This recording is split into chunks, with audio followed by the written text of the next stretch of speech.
Hi guys, my name is Bharat and welcome to Foundation Class 10th course. तो इस foundation के course में हम आपको वीडियो लेक्चर्स प्रोवाइड करवा रहे हैं। वीडियो लेक्चर्स जो कि YouTube और हमारी ऐप टेस्ट प्रेप दोनों पर अवेलेबल हैं। साथ ही साथ आपको जितने भी daily practice paper, mock test वगैरह हम लोग दे सकते हैं, वो आपको फ्री ऑफ कॉस्ट दिए जा रहे हैं। और ये प्रैक्टिस पेपर वगैरह क्योंकि YouTube पर ये अवेलेबल नहीं हो सकते, इसलिए ये हमारी ऐप टेस्ट प्रेप पर अवेलेबल हैं। तो वहाँ से जाके आप फ्री ऑफ कॉस्ट उसको एक्सेस कर सकते हैं। चाहे आप CBSE बोर्ड से हैं, UP बोर्ड से हैं, MP बोर्ड से हैं या किसी भी और बोर्ड से हैं, ये फाउंडेशन कोर्स आपके लिए बना है। तो इस फाउंडेशन कोर्स में हम लोग बिल्कुल बेसिक, बिल्कुल ज़ीरो लेवल से चीज़ें स्टार्ट करेंगे और जितने भी डेली लाइफ के एग्जाम्पल्स ले सकते हैं उनके साथ चीज़ों को समझने की कोशिश करेंगे। तो चलिए स्टार्ट करते हैं यहाँ पर वीडियो को। सो गाइस, चैप्टर नंबर 2 आज स्टार्ट करने वाले हैं और चैप्टर नंबर 2 है एसिड्स, बेसिस एंड सॉल्ट्स। बहुत इंपॉर्टेंट चैप्टर है अगर साइंस के और केमिस्ट्री के खास तौर पर पर्सपेक्टिव से, केमिस्ट्री के नज़रिए से अगर देखा जाए तो बहुत बहुत खास चैप्टर है ये। क्यों? क्योंकि केमिस्ट्री लैब में सबसे बड़ा जो डिवीज़न होता है चीज़ों का, सॉल्यूशंस का, केमिकल्स का, वो होता है कि या तो वो एसिड्स होते हैं या बेसिस होते हैं या सॉल्ट्स होते हैं। कई बार तीसरा सॉल्ट्स की जगह हम लोग न्यूट्रल सब्सटेंस भी बोल देते हैं। तो जो सॉल्यूशंस हैं उनका डिवीजन एसिड्स, बेसिस और न्यूट्रल सब्सटेंसेस में हो जाता है। और एसिड्स, बेसिस, सॉल्ट्स बहुत ही इंपॉर्टेंट होते हैं जानने केमिस्ट्री के लिए और केमिस्ट्री के एक्सपेरिमेंट्स के लिए खास तौर पर। इनफैक्ट पूरी केमिस्ट्री में हम लोग जब भी रिएक्शन करवाते हैं तो ज़्यादातर का मतलब है यार 99% केसेस में, 99% आउट ऑफ 100 केसेस में हम लोग लिक्विड सॉल्यूशंस के साथ रिएक्शन करवाते हैं। ऐसा क्यों है? क्योंकि भाई अपने पास 3 फिजिकल स्टेट्स ऑफ मैटर होती हैं। अपने पास होता है सॉलिड, लिक्विड और गैस। सॉलिड स्टेट में क्यों नहीं रिएक्शन करवाते हैं, देख लेते हैं। भाई 2 सॉलिड हैं और इनके बीच में अपने को रिएक्शन करवाना है। बहुत अच्छी बात है जी। तो एक सॉलिड ये रहा ऊपर और एक सॉलिड रेड कलर में मैंने नीचे बना दिया। अब जब रिएक्शन करवाओगे तो भाई जब रिएक्शन होगा तो इसके अंदर बहुत सारे पार्टिकल यहाँ पर भी हैं, यहाँ पर भी हैं और सरफेस पर भी हैं इसकी। ऐसे ही इसके अंदर, ऊपर वाले ब्लैक वाले के अंदर यहाँ पर भी हैं, यहाँ पर भी हैं, यहाँ पर भी हैं, और जो नीचे वाली जो सरफेस होगी वहाँ पर भी पार्टिकल होंगे, बहुत सारे एटम्स या मॉलिक्यूल्स, जो भी हम लोग यहाँ पर ले रहे हैं रिएक्शन के लिए। अब अगर सॉलिड स्टेट में चीज़ों के रिएक्शन करवाओगे आप तो होगा क्या? रिएक्शन के लिए 2 चीज़ें चाहिए और 2 चीज़ें, एक ये रही, एक ये रही। जब आपने मिलाई, कांटेक्ट में लेकर आए, तो देखो ध्यान से, सिर्फ और सिर्फ इसकी जो बाहरी सरफेस है वही कांटेक्ट में आ रही है। अंदर की जो चीज़ें हैं वो कांटेक्ट में नहीं आ रही हैं। फॉर एग्जाम्पल, मैं अपने दोनों हाथों को कांटेक्ट में ला रहा हूँ, रिएक्शन करवाने की कोशिश कर रहा हूँ। अंदर क्या है? ब्लड वेसल्स हैं, बोन्स हैं, मसल्स भी हैं और भी बहुत सारी चीज़ें हैं। वो सब तो कांटेक्ट में नहीं आ पा रही ना। अंदर की चीज़ें कांटेक्ट में नहीं आ रही, सिर्फ सरफेस पे जो कुछ है वही कांटेक्ट में आ पाया है। सॉलिड के केस में ये होता है। तो सॉलिड वाली स्टेट में रिएक्शन नहीं करवाते हैं। अब गैसियस स्टेट में रिएक्शन क्यों नहीं करवाते हैं, इसमें क्या आफत आ रही है?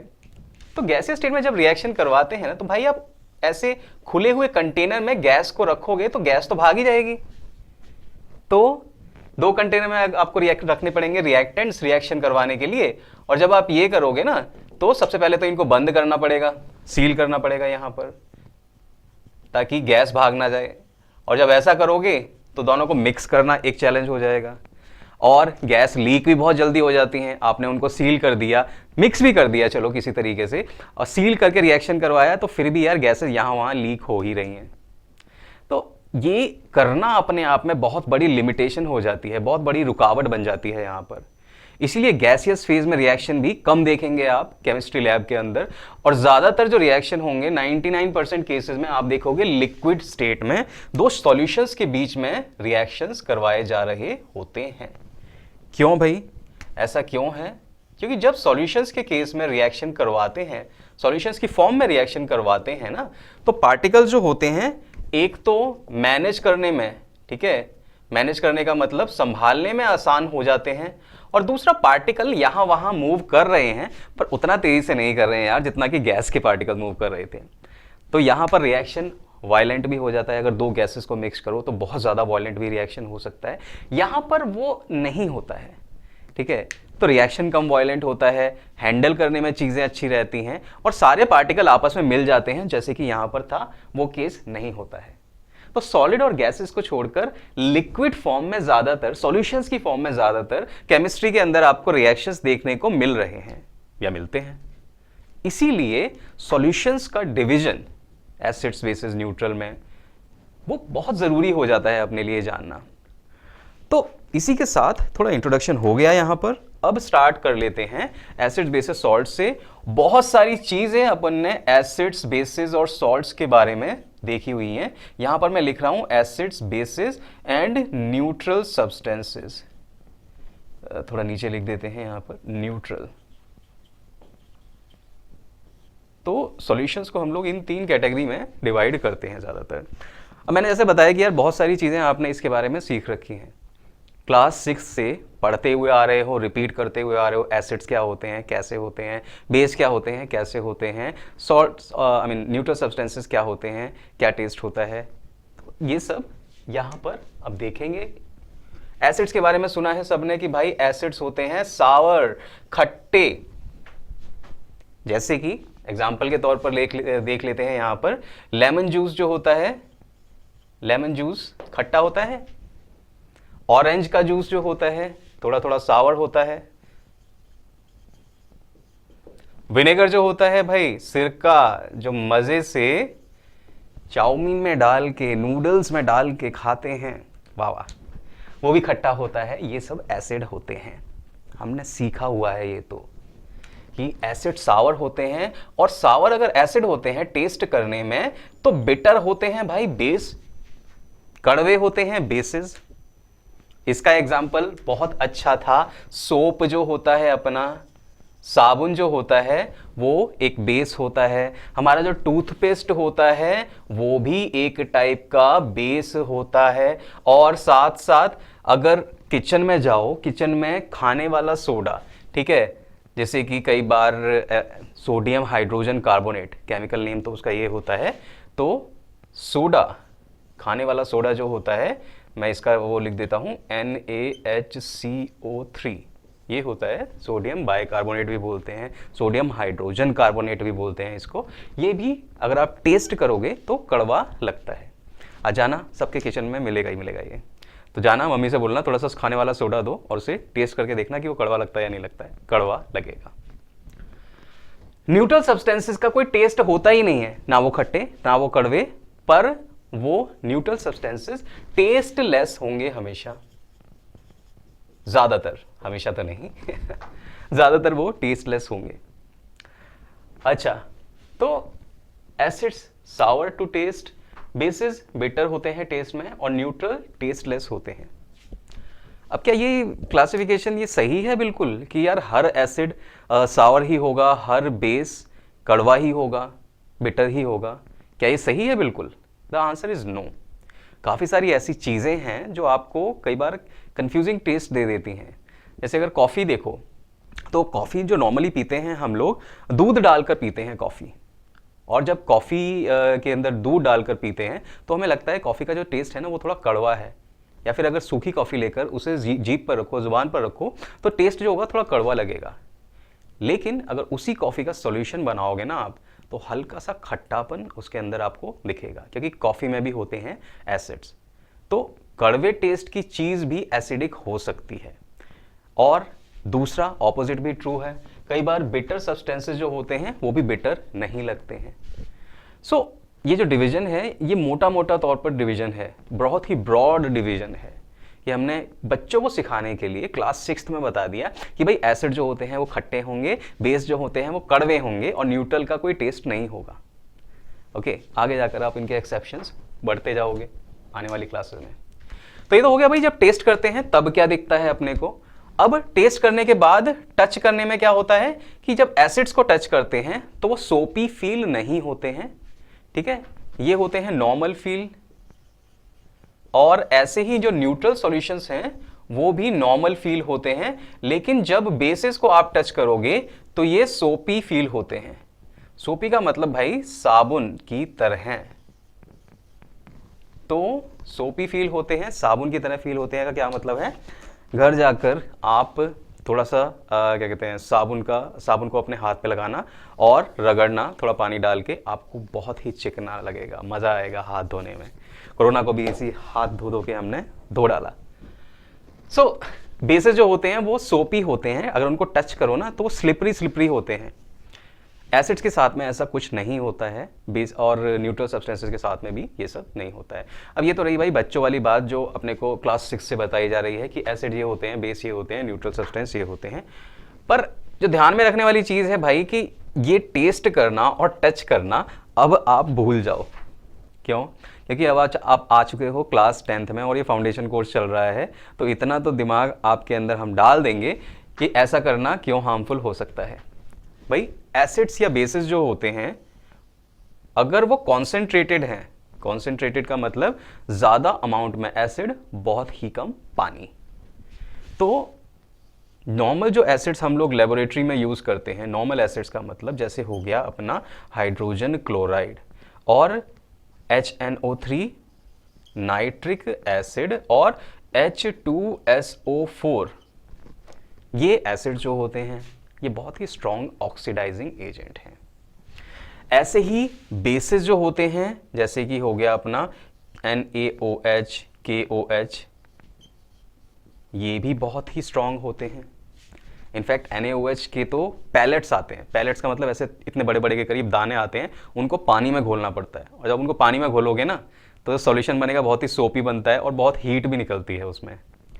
अच्छा, तो यार अगर आप HNO3 को ले रहे हो, कॉन्सेंट्रेटेड है वो थोड़ा सा, इनफैक्ट अगर 10% 12% भी है तब भी वो आपको जला देगा। तो आपकी स्किन पे पड़ते ही एसिड क्या करता है, एसिड होते हैं बहुत ही स्ट्रॉन्ग ऑक्सीडाइजिंग एजेंट। तो जब ये बहुत ही स्ट्रॉन्ग ऑक्सीडाइजिंग एजेंट होंगे ना तो ये HNO3 क्या करेगा भाई, बहुत ज़्यादा ऑक्सीजन देगा। ऑक्सीजन अपने लिए तो भाई बहुत बढ़िया चीज़ है, ऑक्सीजन से क्या फ़र्क पड़ रहा है अपने को, पर फर्क तो पड़ता है यार। क्यों? क्योंकि ये है आपका हाथ, और इस हाथ पर जब HNO3 की एक भी ड्रॉप डली कॉन्सेंट्रेटेड वाले की, तो क्या होगा, हमारा हाथ डिफरेंट एलिमेंट से, डिफरेंट कंपाउंड से मिलकर बना हुआ है, सेल्स से मिलकर बना हुआ है, लिविंग थिंग्स हैं हम लोग, बट सेल्स भी एट द एंड किसी ना किसी एटम से मिलकर बनी हुई हैं।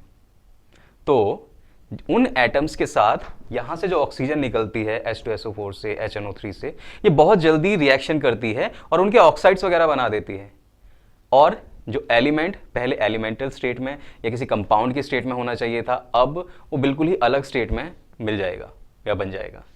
तो जो बहुत ही स्ट्रॉन्ग ऑक्सीडाइजिंग एजेंट्स होते हैं, बहुत ही स्ट्रॉन्ग ऑक्सीडाइजिंग एसिड होते हैं, वो अपने हाथ को बहुत ईजिली जला सकते हैं। इसीलिए ना उसे टच करके देख सकते हो आप, ना टेस्ट करके देख सकते हो। तो अभी अब क्या होगा, ना टच कर पा रहे हैं, ना टेस्ट कर पा रहे हैं एसिड्स को, बेसिस को भी, तो अब कैसे बताएंगे। अब यहाँ पर आ जाते हैं एक बहुत ही इंपॉर्टेंट सब्सटेंस जिसको कि हम लोग नाम देते हैं इंडिकेटर्स का। इंडिकेटर्स का यूज करके आप लोग बता सकते हो कि कौन सा सॉल्यूशन एसिडिक है, कौन सा सॉल्यूशन बेसिक है, कौन सा सॉल्यूशन न्यूट्रल है। कैसे? इंडिकेटर्स क्या करते हैं, they have different colors in acidic and basic solutions,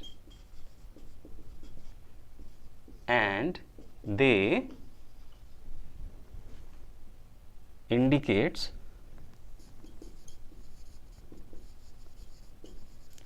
presence of acids and bases. तो भाई यहाँ पर क्या बताया जा रहा है कि इंडिकेटर जो सब्सटेंसेस होते हैं ना, इंडिकेटर सब्सटेंसेस का अलग कलर होता है एसिड फॉर्म में, और एसिड के सॉल्यूशन में, और इंडिकेटर का अलग कलर होता है बेस के सॉल्यूशन में। और जब ऐसा होता है तो होगा क्या, वो बता देगा अपना कलर चेंज करके कि यहाँ पे सॉल्यूशन एसिडिक है या फिर बेसिक है।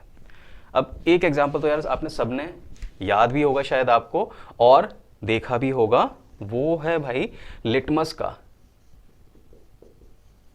Litmus solution. लिटमस एक टाइप की डाई होती है, और ये डाई जो होती है लाइकन्स से लाइकेन्स भी बोलते हैं कभी कोई कोई लोग। तो ये लाइकेन्स जो होते हैं ऑर्गेनिजम्स होते हैं और इनसे डराइव होती है हमारी ये जो लिटमस है वो डाई। अब ये लिटमस डाई जो होती है ये एक टाइप का इंडिकेटर है।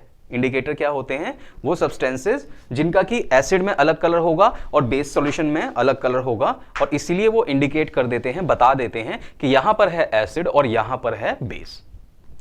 लिटमस ऐसा ही एक डाई है, ऐसा ही एक इंडिकेटर है। तो होता क्या है कि भाई अगर आपने इसे न्यूट्रल सॉल्यूशन में डाल दिया, आपने कुछ बूंदें डाली पानी के अंदर लिटमस की, तो हल्का सा रेडिश टाइप का कलर होता है लिटमस का, पर्पल कलर आप कह सकते हो। और अगर आपने यहां पर ले लिया भाई लेट्स से HCl HCl क्या होता है? Hydrochloric acid. तो अगर आपने क्या कहते हैं यहां पर HCl ले लिया, हाइड्रोक्लोरिक एसिड ले लिया, और उसके अंदर भी थोड़ी सी लिटमस की ड्रॉप डाली, तो होगा क्या भाई कि ये जो पहले पर्पल सा दिख रहा था, ठीक है, अब ये हो जाएगा रेड। और अगर आपने तीसरे वाले फ्लास्क में, कॉनिकल फ्लास्क में यहां पर एक बेस ले लिया, बेस जैसे कि KOH NaOH, इनमें से कोई बेस ले लिया, तो होगा क्या कि लिटमस का कलर रेड जो एसिड में हो रहा था यहां पर हो जाएगा ब्लू। तो ये तो आपने पढ़ा हुआ है, एसिड्स वो सब्सटेंसेस होते हैं जो रेड लिटमस को ब्लू कर, सॉरी एसिड्स वो सब्सटेंसेस होते हैं जो ब्लू लिटमस को रेड कर देते हैं, और बेसिस वो सब्सटेंसेस होते हैं जो रेड लिटमस को ब्लू कर देते हैं। ठीक है, तो ये रेडिश टाइप का पर्पल कलर होता है, रेडिश ब्लूइश टाइप का होता है, रेड और ब्लू को मिला के जो कलर बनता है वो पर्पल होता है। और पर्पल कलर से यहां पर रेड हो गया जब सॉल्यूशन एसिडिक था, तो और जब बेस का सॉल्यूशन था, बेसिक सॉल्यूशन था, तब ब्लू हो गया कलर। तो ये अपने को पता है क्योंकि ये क्लास 6th में, 7th में, 8th में, 9th में सब में पढ़ा है अपने। तो लिटमस एक टाइप की डाई है। अब यहाँ पर लिटमस जो कर रहा है वो इंडिकेटर का काम कर रहा है। इंडिकेटर की डेफिनेशन एक बार फिर से देखते हैं। इंडिकेटर वो सब्सटेंसेस जो कि अलग कलर रखते हैं एसिडिक सॉल्यूशन में एंड बेसिक सॉल्यूशन में, और इसीलिए ये इंडिकेट कर देते हैं, बता देते हैं कि जो सॉल्यूशन है अपने पास वो एसिडिक है या बेसिक है। अगर आपने एक सॉल्यूशन लिया और उसमें लिटमस डाल दिया, रेड कलर हो गया उसका, तो सॉल्यूशन एसिडिक है। अगर ब्लू कलर हो गया उस सॉल्यूशन का तो बेसिक है। अब ये तो एक इंडिकेटर तो हमने बचपन से ही पढ़ा है यार, क्लास 6-7 से ही ये पढ़ते हुए आए हैं, लिटमस लिटमस लिटमस। और भी ऐसे बहुत सारे इंडिकेटर्स होते हैं जैसे कि यहां पर एक टेबल ही बना देता हूं ना आपके लिए, इंडिकेटर, और यहां पर एसिडिक सॉल्यूशन में कलर, न्यूट्रल सॉल्यूशन में कलर, और बेसिक सॉल्यूशन में क्या क्या उनका कलर होगा वो टेबल ध्यान से देखिएगा। तो एक तो भाई लिटमस है अपने पास, और क्या है, लिटमस के जैसा आपको एक और क्या कहते हैं डाई मिलेगी, जिसको कि हम लोग नाम देते हैं टर्मरिक, हल्दी। अब ये टर्मरिक क्या होती है? सबके किचन में टर्मरिक होती है, खाने में हम लोग भर भर के, इंडियन लोग जो होते हैं, डालते हैं। टर्मरिक बहुत ही अच्छा गुणकारी गुण वाला स्पाइस है। और एक चीज़ याद रखना कि टर्मरिक हमारे बहुत काम आता है। हमारे जो क्या कहते हैं अलग अलग इंस्टीट्यूट्स हैं वो टर्मरिक से रिसर्च करके करक्यूमिन नाम का सब्सटेंस बना रहे हैं जो कि कैंसर से फाइट करने में काम आता है। और टर्मरिक से और भी बहुत सारे फ़ायदे हैं, जिनमें से एक फ़ायदा होता है अल्जाइमर्स का। अल्जाइमर्स जो होता है, जब लोग बूढ़े होते हैं जैसे जैसे उनकी याददाश्त कमज़ोर होती जाती है। इंडिया में अल्जाइमर्स बहुत ही कम है। क्यों? क्योंकि इंडिया में लोग टर्मरिक बहुत ज़्यादा कंज्यूम करते हैं। ये साइंटिफिक रिसर्च पे बेस्ड डाटा, ये साइंटिफिक डाटा पे बेस्ड रिसर्च कहती है कि जो टर्मरिक अगर खाओगे, हल्दी अगर खाओगे, तो आप चांसेस हैं कि अल्जाइमर जल्दी नहीं होगा। याददाश्त जो उम्र के साथ, ढलती उम्र के साथ याददाश्त जो है ढल जाती है, तो भूलने की वो बीमारी अल्जाइमर्स नहीं होती है। टर्मरिक बहुत गुणकारी है भाई, हल्दी बहुत गुणकारी है। अच्छा तो टर्मरिक क्या होती है, अगर आपने सब्जी को देखा हो, जैसे सब्जी में मम्मी डालती हैं पहले टर्मरिक, धनिया वगैरह और मसालों के साथ टर्मरिक डालेंगे, तो क्या होता है जब उसमें और पानी वगैरह डालते हैं तो कई बार सब्जी जो होती है बहुत लाल कलर की हो जाती है, रेड कलर की ग्रेवी उसमें निकल के आती है। अच्छा, टर्मरिक जब एसिडिक या न्यूट्रल सॉल्यूशन में होती है तो सबको पता है कि भाई ये येलो कलर की होती है, पीले से कलर की होती है। लेकिन अगर इसे बेसिक सॉल्यूशन में रखा जाए, ये सॉल्यूशन बेसिक हो, तो ये ब्रिक रेड कलर की हो जाती है। जैसा उसका कलर होता है ना, क्या कहते हैं, ईंट का कलर, उस कलर के रेड की कलर इसका हो जाता है। अब अगर मैंने वाइट शर्ट पहनी हुई है अभी, अगर मैं खाना खा रहा हूँ और थोड़ा सा ग्रेवी का दाग लग गया इसके ऊपर, तो होगा क्या, मैं जल्दी इसको धोऊंगा, और जब इसको धोऊंगा ना तो सोप जब इसके ऊपर पड़ेगा तो होगा क्या, ये लाल हो जाएगा।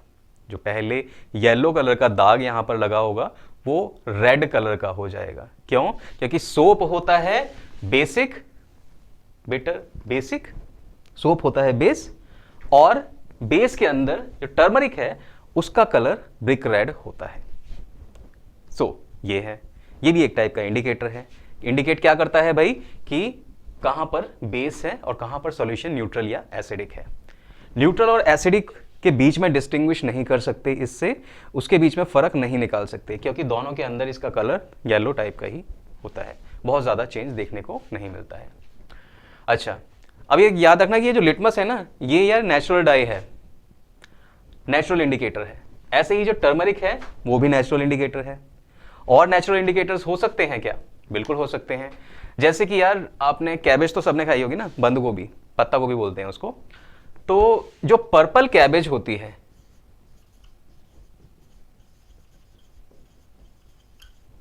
पर्पल कैबेज क्या होती है भाई, कैबेज होती है पर उसके जो पत्ते होते हैं ना वो पर्पल कलर के होते हैं।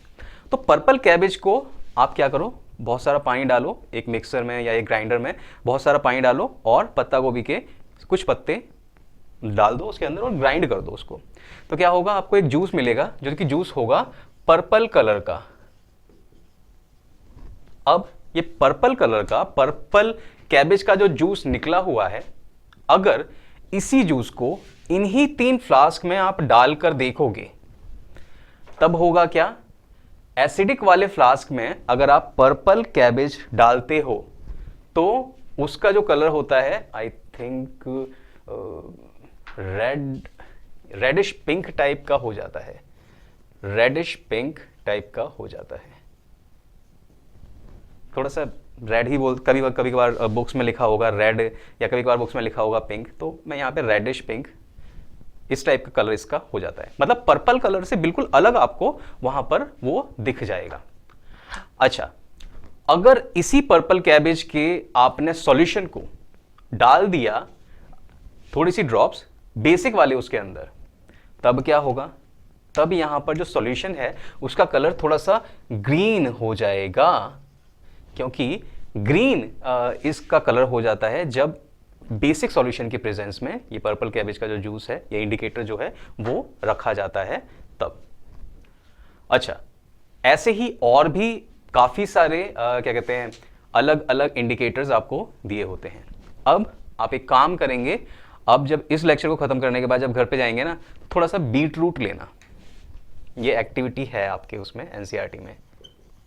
तो बीट रूट जब आप लोगे भाई, बीट रूट क्या होता है, चुकंदर, चुकंदर लेंगे पानी में, जैसे ये पर्पल कैबेज वाला था ना कि मिक्सी के अंदर वो पानी में पर्पल कैबेज के पत्ते डाले और उसका क्या कहते हैं रस जो है वो निकाला, पर्पल कलर का था वो, और एसिड बेसिस न्यूट्रल सब्सटेंसेस में उसको डाल के हमने चेक करा। अब यहाँ पर आप क्या करेंगे, बीट रूट को वैसे ही आप रेड कलर का जो जूस होता है उसका वो निकालेंगे। आप घर पे अगर एक्सपेरिमेंट करना है ना आपको टर्मरिक के साथ या पर्पल कैबेज के साथ या बीट रूट के साथ, तो इन फ्लास्क के अंदर, आपके घर पे फ्लास्क तो होंगे नहीं, तो कुछ कांच के बर्तन के अंदर आप क्या करेंगे, 2 टाइप के या 3 टाइप के सॉल्यूशन यहां पर ले सकते हो। ठीक है, तो क्योंकि आपके यहाँ फ्लास्क नहीं है तो इसलिए ग्लास ही बना देते हैं यार। तो आप क्या करेंगे, कांच के ग्लासेस में आप 3 सॉल्यूशन रखेंगे। एक में आप रखेंगे विनेगर, अभी तो बताया था कि विनेगर जो होता है एसिडिक होता है, तो आपको सेम एक्सपेरिमेंट करने हैं जो कि लैब में करते हैं, बट किचन के अंदर जाकर करने हैं।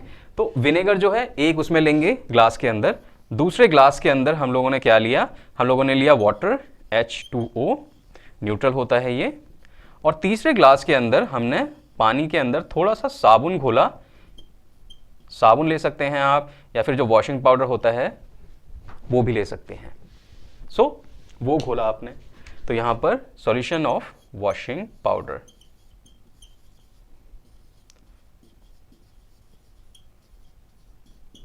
तो ये एक्सपेरिमेंट आप खुद भी कर सकते हैं। तो बीट रूट का एक्सट्रैक्ट लेना, क्या होगा, रेडिश टाइप के कलर का होगा, और फिर देखना कि जब विनेगर में डालते हैं तब इसमें क्या कलर चेंज होता है, वाटर में डालते हैं तो चेंज होता है या नहीं होता है, और वॉशिंग पाउडर के सॉल्यूशन में डालते हैं तब चेंज होगा या नहीं होगा। ये एक्टिविटी खुद करके देख लेना। एक चुकंदर खरीदना, या अदरवाइज सबके घर में मिल ही जाती है, बहुत गुणकारी होती है चुकंदर भी, ठीक है। अच्छा, तो beetroot, turmeric, purple cabbage और लिटमस, ये चारों के चारों ये हो गए भाई क्या, नेचुरल इंडिकेटर्स। नेचुरल का मतलब भाई कि ये इंडिकेटर जो है हमें बाजार से नहीं खरीदने पड़ते, फैक्ट्रीज में नहीं बनते, हमें मिल सकते हैं नेचर में। जैसे ही लिटमस, टर्मरिक, बीटरूट, कैबेज, ये। अब कुछ ऐसे भी होते हैं जो कि नेचर में एग्जिस्ट नहीं करते, हमें उन्हें बनाना पड़ता है, एक्सट्रैक्ट करना पड़ता है नेचर से ही, पर एक्सट्रैक्ट करना जरूरी हो जाता है। अब ऐसे वाले जो अपने पास इंडिकेटर हैं वो एसिडिक, न्यूट्रल और बेसिक सॉल्यूशन में कैसे काम करते हैं, सेम टाइप से ही, क्योंकि इंडिकेटर तो सेम ही है। इंडिकेटर क्या होता है, वो सब्सटेंस जो कि एसिड और बेस सॉल्यूशन में अलग अलग कलर अपने को दिखाएगा और बता देगा अपने कलर के अकॉर्डिंग कि भाई ये एसिडिक सॉल्यूशन है, ये बेसिक सॉल्यूशन है, ये न्यूट्रल सॉल्यूशन है। तो यहां पर ऊपर ही लिख लेते हैं, और भी बहुत सारी चीजें हैं। तो एसिड बेसिस सॉल्ट, यही वाला कंटिन्यू कर लेते हैं यही टेबल से। तो ये वाले तो हो गए थे भाई नेचुरल। अब थोड़ा सा जो मैन मेड ये हैं वो देख लेते हैं। ऐसे ही होता है फिनोफ्थैलिन,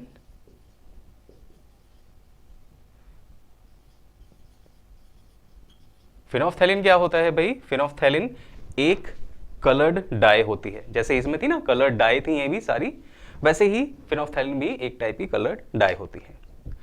अब ये भी एसिड और बेसिक सॉल्यूशन में अलग अलग टाइप का कलर देता है। तो फिनोफ्थैलिन अगर एसिडिक या फिर न्यूट्रल सॉल्यूशन में होता है ना, तो ये कलरलेस होता है, और न्यूट्रल सॉल्यूशन में भी कलरलेस हो जाएगा। लेकिन जैसे ही सॉल्यूशन बेसिक हो जाता है, बेस के अंदर फिनोफ्थैलिन का एक कलर होता है, बहुत फीका सा पिंक कलर। तो अगर आप फिनोफ्थैलिन यूज कर रहे हो ना, ऐसे ही आपने 3 सॉल्यूशन लिए, एसिड का, न्यूट्रल सब्सटेंस का, न्यूट्रल सॉल्यूशन और बेसिक सॉल्यूशन लिया, तब आपने कुछ बूंदें फिनोफ्थैलिन की तीनों के अंदर डाली, तो यहां पर तो आपको कोई भी कलर नहीं दिखेगा, लेकिन यहां पर आपको कलर दिखेगा किस टाइप का, हल्का सा पिंक टाइप का, फीका पीला रंग, फीका पिंक कलर इसके अंदर होता है, फिनोफ्थैलिन है। ऐसे ही फिनोफ्थैलिन की तरह अपने पास एक और है, उसे कहते हैं मीथाइल ऑरेंज।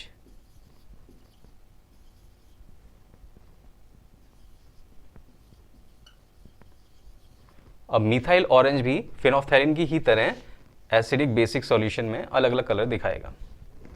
मिथाइल ऑरेंज, नाम क्या है, ऑरेंज। तो यहां पर ये ऑरेंज कलर का होता है अगर न्यूट्रल सॉल्यूशन के अंदर बात की जाती है तो। लेकिन अगर आपने यहां पर विनेगर के अंदर किसी एसिडिक सॉल्यूशन के अंदर इसे डाला है, तो मिथाइल ऑरेंज का कलर ऑरेंज नहीं रहता है, वो हो जाता है रेड एसिडिक सॉल्यूशंस के अंदर। और अगर बेसिक सॉल्यूशन की बात करते हैं तो मिथाइल ऑरेंज का कलर हो जाता है बेसिक सॉल्यूशन के अंदर येलो। ओके, इंडिकेटर हैं, लेकिन ये नेचुरल वाले नहीं हैं, ये मैन मेड हैं, सिंथेटिक इंडिकेटर्स हैं। यूज काफी होते हैं ये भी लेबोरेटरीज में। इनफैक्ट लेबोरेटरी में जब भी आप एक्सपेरिमेंट करोगे तो ईदर ऑफ दीज टू, अभी तो नहीं पर आगे जाकर 11th और 12th में आप एक्सपेरिमेंट करोगे, जिन एक्सपेरिमेंट्स को हम लोग कहते हैं टाइट्रेशंस। तो टाइट्रेशंस में क्या होता है कि भाई आपको सॉल्यूशंस में बताना होता है कि भाई कितना अमाउंट किस एसिड का या किस बेस का डालें कि सॉल्यूशन न्यूट्रल हो जाए। तो वहाँ पर पूरी बात नहीं बताऊंगा मैं अभी, बिकॉज बहुत आगे की चीज़ है, आपको करनी भी है वो एक्सपेरिमेंट, तो सारा का सारा इंटरेस्ट अभी नहीं देंगे, थोड़ा सा बचा के भी रखेंगे। बट आप इन इंडिकेटर्स का, मिथाइल ऑरेंज और फिनोल्फथालीन का आप यूज़ वहाँ पर करके देखोगे। अच्छा, अब ये सारे तो भाई इंडिकेटर्स थे जो कि कलर चेंज करके अपने को बता रहे थे। अब एक और टाइप के इंडिकेटर होते हैं जो कि कलर नहीं चेंज करते, वो स्मेल चेंज करते हैं। उनको कहते हैं ऑल्फैक्टरी इंडिकेटर्स। ये क्या करते हैं ऑल्फैक्टरी इंडिकेटर्स? ये अपना स्मेल या ऑर्डर जो होता है उसे चेंज कर लेते हैं। तो जैसे इंडिकेटर्स जो थे उनका था, ये अलग अलग कलर रखते हैं एसिडिक और बेसिक सॉल्यूशन में। ऑल्फैक्टरी इंडिकेटर्स जो होते हैं वो डिफरेंट टाइप के इंडिकेटर हैं। दे हैव डिफरेंट स्मेल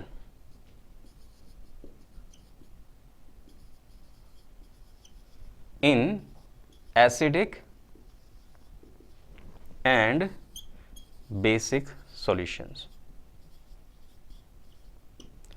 ठीक है, तो जब एसिड किस केस में, एसिडिक सॉल्यूशंस में स्मेल अलग हो जाएगी, बेसिक सॉल्यूशन में स्मेल अलग हो जाएगी, तो आपको पता चल जाएगा ना कि यार यहाँ पर सॉल्यूशन एसिडिक है या बेसिक है। तो 3 इंडिकेटर्स जो कि ऑल्फैक्टरी हैं और जो आप घर पे शायद आपके अवेलेबल भी हों। तो आप आई थिंक एक तो सबके पास अवेलेबल होगा ही, वो है अनियन। आपने अनियन लिया, प्याज लिया और प्याज का थोड़ा सा उसको ग्राइंड करके उसका थोड़ा रस निकाल लिया और एक छोटे से कपड़े में, सूती कपड़े में, कॉटन क्लॉथ के अंदर उसे डुबो के रात भर रख दिया। ठीक है, कॉटन क्लॉथ को, प्याज का जो रस था, अनियन जूस, उसके अंदर डुबो के जब आपने रखा तो उसके अंदर हो गई अनियन की स्मेल। अब आप क्या करो, ये 3 सॉल्यूशन है ना आपके घर में, किचन में, विनेगर, वाटर और क्या कहते हैं, वॉशिंग पाउडर का सॉल्यूशन। ठीक है, इनके अंदर बारी बारी से उस टुकड़े के, उस कपड़े के टुकड़े के 3 टुकड़े करो।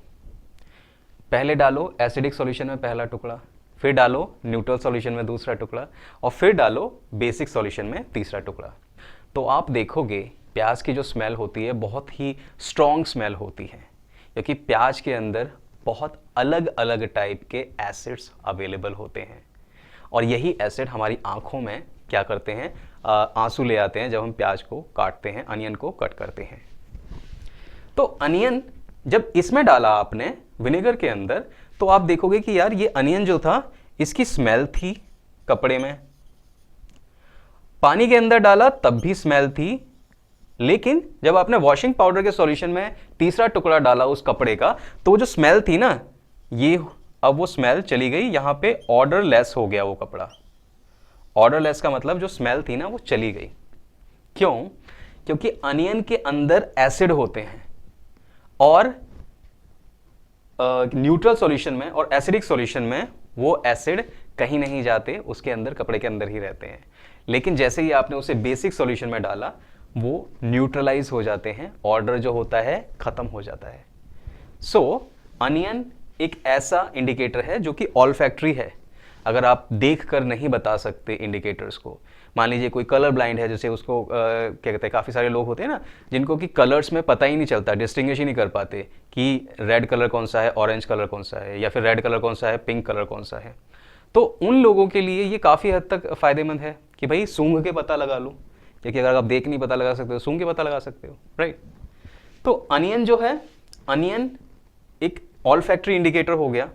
क्यों? क्योंकि एसिडिक और न्यूट्रल सॉल्यूशन में, विनेगर एसिडिक होता है, पहले बताया है, ये न्यूट्रल होता है पानी, सबको पता है। विनेगर और वाटर के सॉल्यूशन में जब उस कपड़े को डाला तो उसके अंदर स्मेल रही बरकरार, लेकिन जैसे ही उसे बेसिक सॉल्यूशन में डाला वो स्मेल खत्म हो गई उसकी। ऐसे ही वेनिला जो होता है, वेनिला होते हैं ना कि एक फ्लेवर होता है,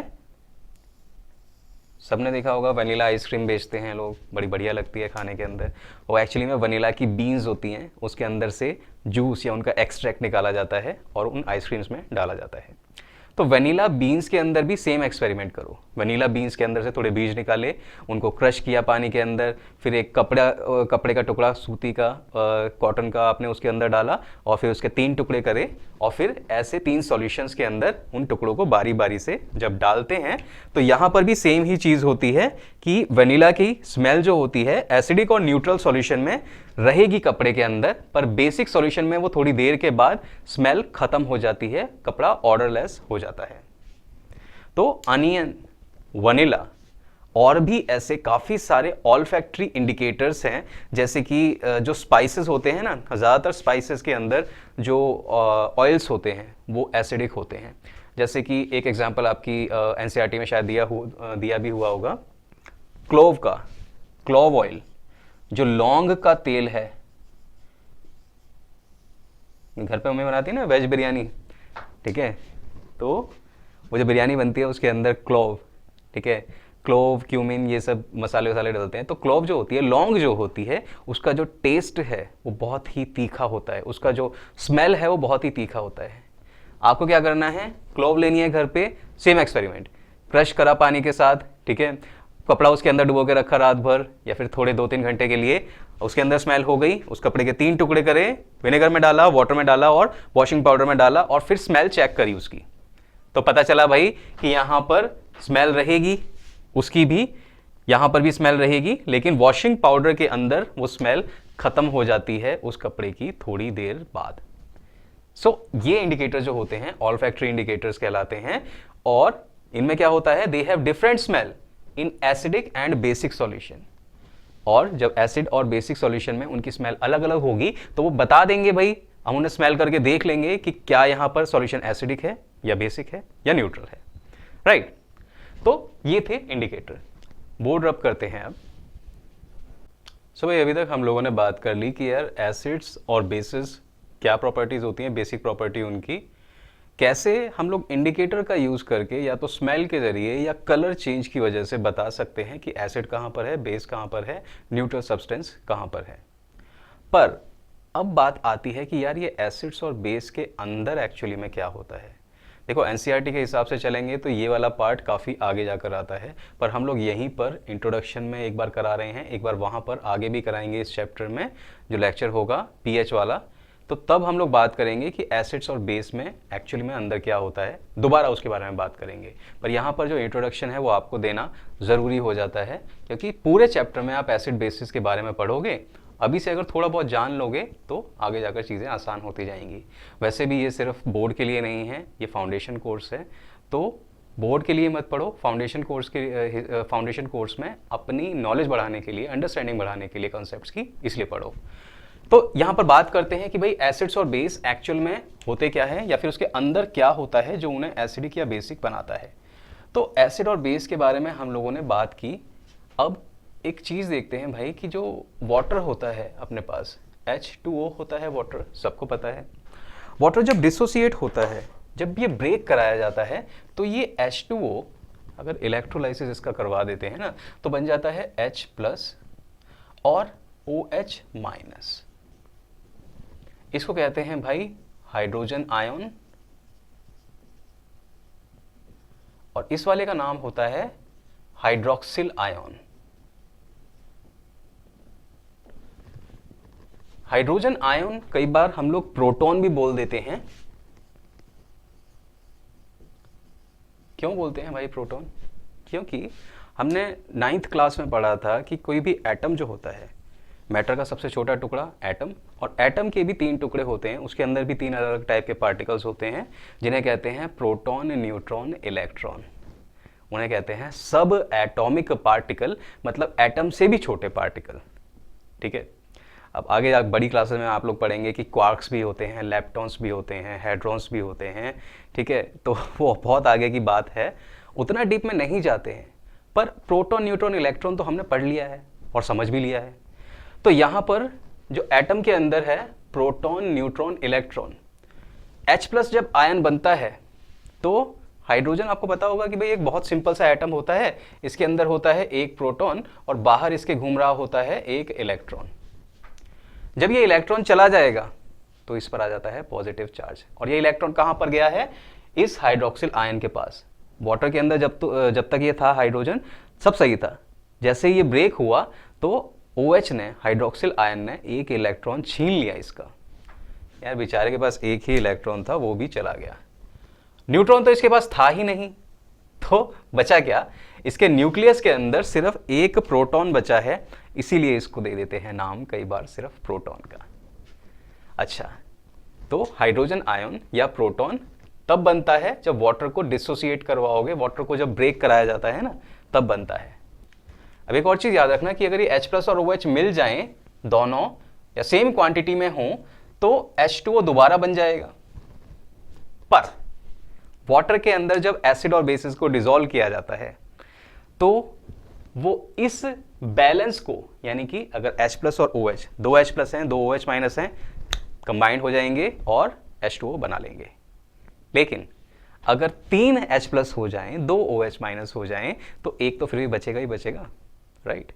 तो जो डिसबैलेंस होता है H+ और OH- का, वही किसी सॉल्यूशन को एसिडिक या बेसिक बनाता है। अच्छा, अब H+ जो होता है हाइड्रोजन आयन, कई बार ये एक H2O मॉलिक्यूल के साथ मिल जाता है और कई बार H3O+, ऐसा भी बुक्स में लिखा होगा, ये आयन बना लेता है। क्यों, ऐसा क्यों होता है? क्योंकि यार ये बहुत छोटा है और बहुत ज़्यादा इसके ऊपर चार्ज है, तो ये किसी ना किसी के पास चल के मिल ही जाएगा। तो ना इसके पास न्यूट्रॉन है, ना इसके पास इलेक्ट्रॉन है, बेचारा एक प्रोटॉन वही है, वो जल्दी से जाके किसी ना किसी के पास अटैच हो ही जाएगा। और ये जब एक वाटर के मॉलिक्यूल के साथ अटैच हो जाता है तो ये बनता है, इसको कहते हैं हाइड्रोनियम आयन।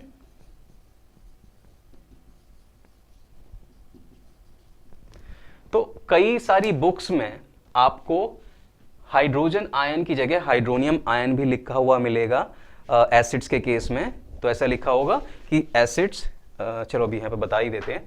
तो एसिड अगर आपके पास है HCl, पानी में आपने डिसॉल्व करा है इसको, वाटर के अंदर अगर आपने डिसॉल्व करा है तो होगा क्या, यहाँ पर H+ बनेगा, वो H+ इस वाटर मॉलिक्यूल के साथ जाकर क्या बना लेगा, H3O+ हाइड्रोनियम आयन और Cl-।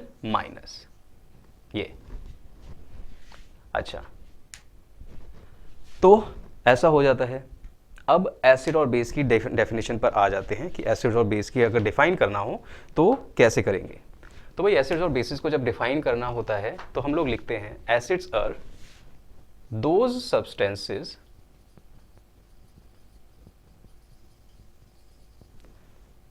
which produces those substances that produce H+ और H3O+, एक ही बात है, ions in their solutions। तो भाई ऐसे substances जो कि H+ या फिर H3O+ आयंस बना रहे हैं अपनी सॉल्यूशन स्टेट में, जब उनको वाटर के अंदर डिसॉल्व किया जाता है तो वो हो जाते हैं एसिड्स। बेसिस कौन से होते हैं, दो सब्सटेंसेस विच जनरेट, प्रोड्यूस कह लो, जनरेट कह लो, एक ही बात है, OH- ions in their solutions. जो अपने सॉल्यूशंस में हाइड्रोक्सिल आयन या OH- आयंस बनाएंगे वो वाले हो जाएंगे भाई बेस। कैसे, अगर NaOH को लिया आपने और वाटर के अंदर डिसॉल्व कर दिया तो होता क्या है, ये बना लेता है भाई Na+ और OH- आयन।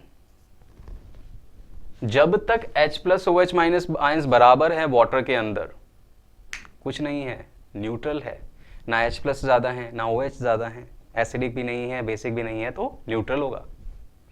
जैसे ही कोई सब्सटेंस डाल दिया आपने, एसिड या बेसिक सब्सटेंस उसके अंदर डाल दिया, या तो H+ आयंस ज़्यादा हो जाते हैं या OH- आयंस ज़्यादा हो जाते हैं, और जब ये डिसबैलेंस होता है तो सॉल्यूशन बन जाता है एसिडिक या बेसिक।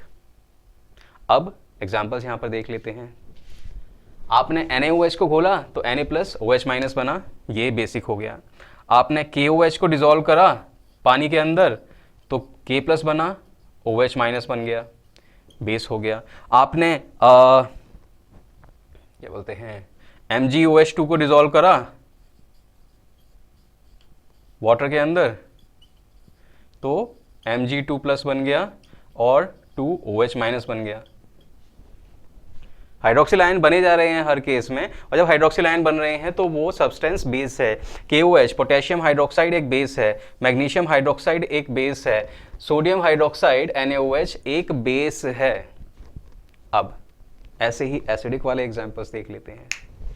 एसिडिक वाले एग्जांपल्स में मान लो यहीं पे देख लेते हैं यार, HCl लिया आपने, सॉरी HCl तो ले लिया है, HNO3 ले लेते हैं। अब जब वाटर में इसको डिसोसिएट करा, वाटर में इसको डिसॉल्व करा तो क्या बना H प्लस और NO3 माइनस।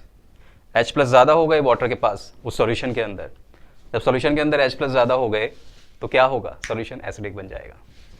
ऐसे ही एक और एग्जांपल ले लेते हैं यहाँ पर HNO3 के अलावा एक बहुत ही कॉमन वाला है H2SO4 sulphuric acid, king of chemicals. इसको पानी में डिसॉल्व करा आपने तो 2 H प्लस निकलते हैं यहाँ पर। भाई याद रखना वैलेंसी हमेशा सेटिस्फाई होनी चाहिए, अदरवाइज गड़बड़ हो जाएगी।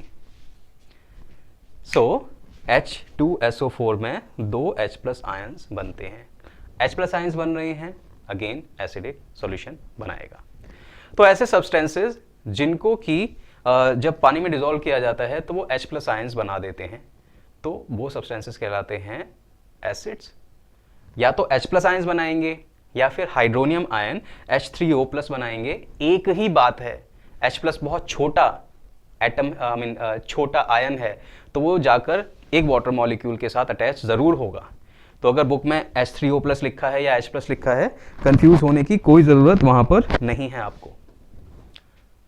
और ऐसे सब्सटेंसेस जो कि OH माइनस बनाते हैं अपने सॉल्यूशंस के अंदर, उनको कि हम लोग कह देते हैं क्या, बेसिक सब्सटेंसेस। सही है जी। अब बढ़ते हैं आगे, नहीं आगे नहीं बढ़ते हैं, आज के लेक्चर में इतना ही समाप्ति कर देते हैं। सो गाइज इस लेक्चर के नोट्स आप ज़रूर जाकर हमारी ऐप टेस्ट प्रेप पर डाउनलोड कीजिए और प्रैक्टिस क्वेश्चन जो वहाँ पर दिए हुए हैं, बहुत ही अच्छे प्रैक्टिस क्वेश्चंस हैं, वो कीजिए। क्योंकि बोर्ड एग्जाम्स में आप पहले से ही प्रिपेयर होकर जाएंगे, बहुत सारे प्रैक्टिस क्वेश्चंस करके जाएंगे, तो आपके 100 आउट ऑफ 100 मार्क्स आने वाले हैं। सो कोशिश कीजिए 100 आउट ऑफ 100 मार्क्स लाने की। अगर 99, 98 भी आ गए तब भी सेटिस्फाई रहना। बट जितना ज़्यादा डिससेटिस्फैक्शन रखोगे अपनी परफॉर्मेंस से, उतना ही ज़्यादा आप परफेक्शन की तरफ बढ़ते हो।